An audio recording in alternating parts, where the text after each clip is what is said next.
হায় রে জীবন রে, কই বাড়ি কই আইয়া পড়ে গেল। কিরে বাগিনা তুই এতদিন বয়ে রয়েছে নিরালিয়া কি চলছে রে বাবা কি বিগে রে তেমন মন খারাপ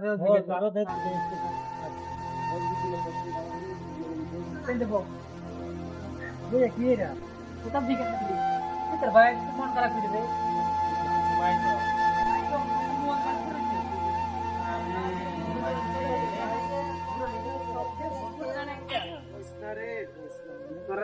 কথা কইছে কইবেন নিজের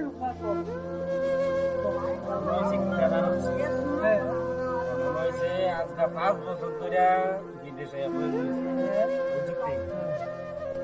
বাড়ির টিয়া ভাড়ায় সবকিছু ঠিক আছে, মানে টিয়া যদি হিসাব চাই টিয়ার হিসাব তো দেয় না।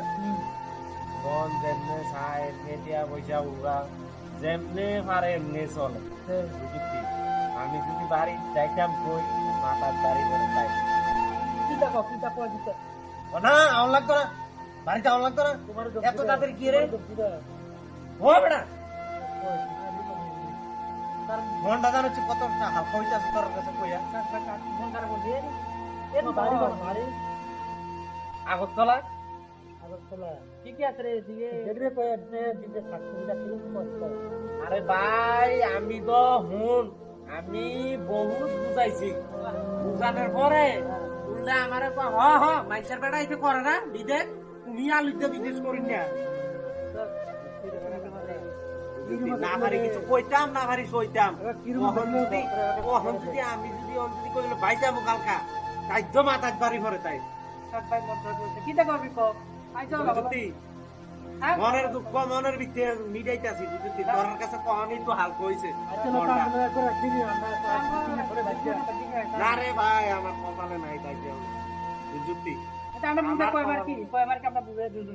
আরে তাই রে আচ্ছা 2-3 বছর ধরে কইতাছি বাইতাইতাম তাই কয় কিটা ক না আরো বিদেশ করে আইও তাই ক বিদেশ বাড়ি তোরা কিন্তু কেউ কাছে কইস নাই সব কথা খানা ভেড়ে ঢুকবো কসাই তুই খাইতাম না রে খাইতাম না তোর কাছে যে কথাটা কইছি এডি মনটা একটু শান্তি